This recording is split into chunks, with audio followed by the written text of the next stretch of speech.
Another day, another building up. It's Whitsuntide Sunday, and as always on this day, a fair grows up in the middle of the racecourse at Cartmel. By noon, the building up is complete, and tomorrow the holiday races will attract a crowd of many thousands.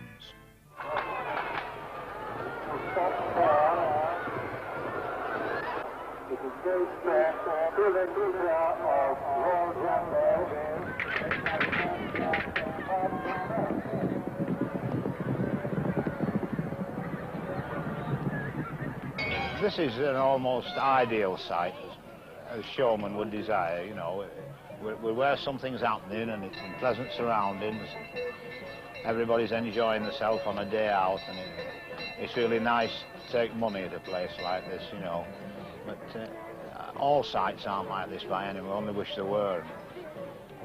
The question of sites is of paramount importance to Showmen, because unless something is done shortly about sites, it's going to drive us out of business. The business isn't dying, the business is being killed by this site problem.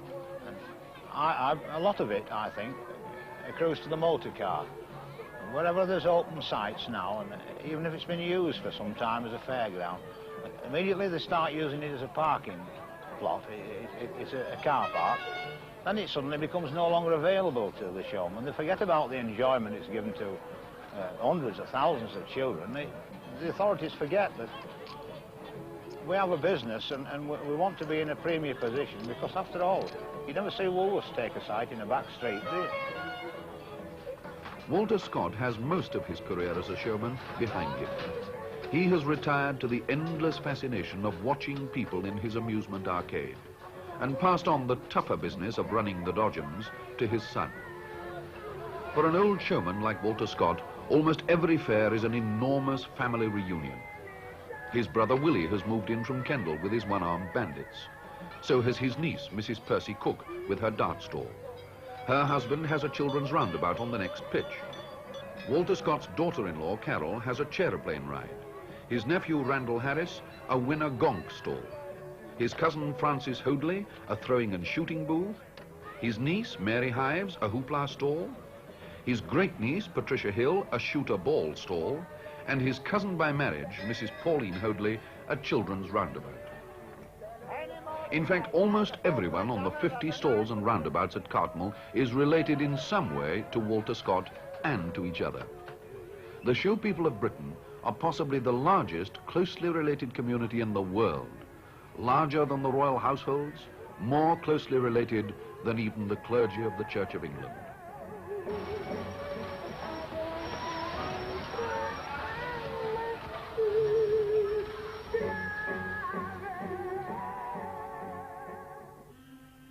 So, in the long days of midsummer, to Newcastle, whose annual fair is amongst the biggest in the world. This being Tyneside, it begins with a speech. As an old member of the Town Movement Parks Committee for nearly 20 years, it does give me particular pleasure to open this 1966 fair. And all I've got to say, may I hope that you all have a real good time, that the weather will be kind to you, and that each and every one of you will enjoy yourselves to the utmost. Thank you, Mr. Chairman.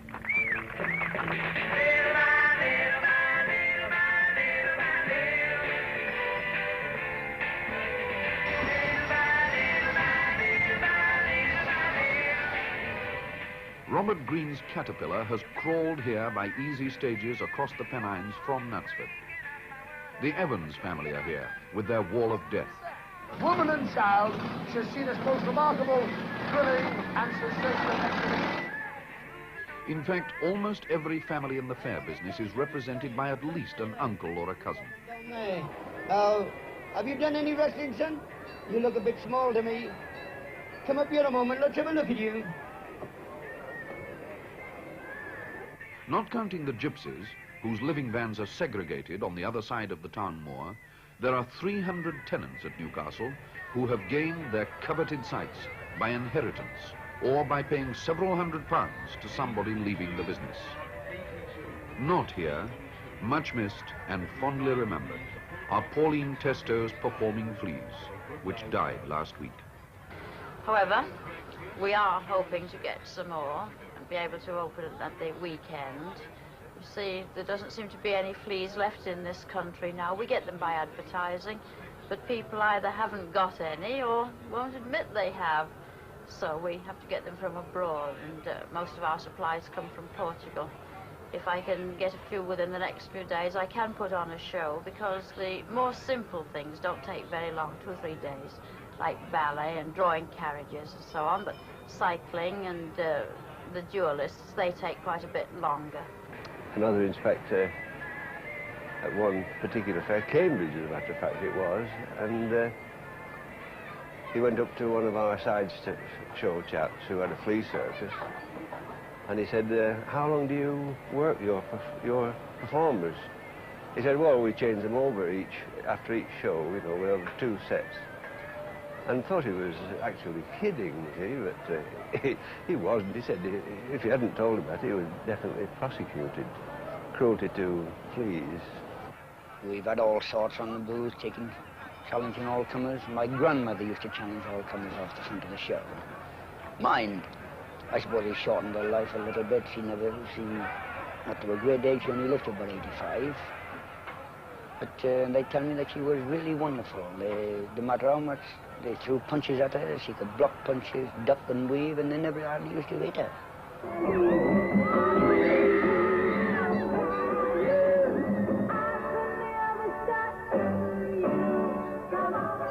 The week is the highlight of the year for many show people. Like others who have a day of reckoning with the tax inspector, they're not given to boasting about profits.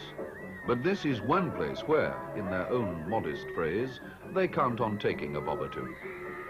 The site is in the heart of the city. They're open for a solid week of local holidays. They expect 1 million visitors. All they need is good weather. This year, it lasted until the Thursday.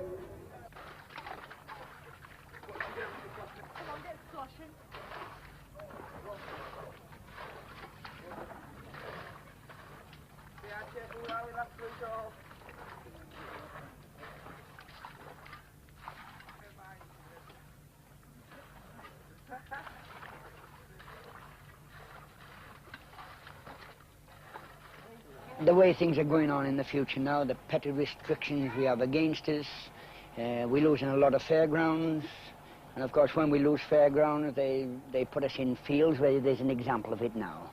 This is the sort of thing that is helping to kill the travelling show business, but in my opinion it'll never die out, and especially with this shorter working week coming out as well. People, when they're going to have 3 days of leisure every week, they've got to find somewhere to go. And the show business, especially the travelling show business, is one entertainment that has lived through it all.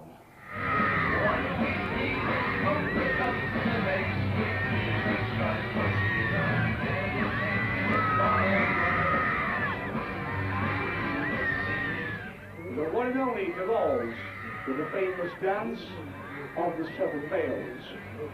Gentlemen, when the 7th and last veil falls, she will make the shirts on your backs fly up and down, just like a Venetian blind. The hair upon your very head will stand out straight, like the bristles on a porcupine's back. Boxing, for the boxing fans,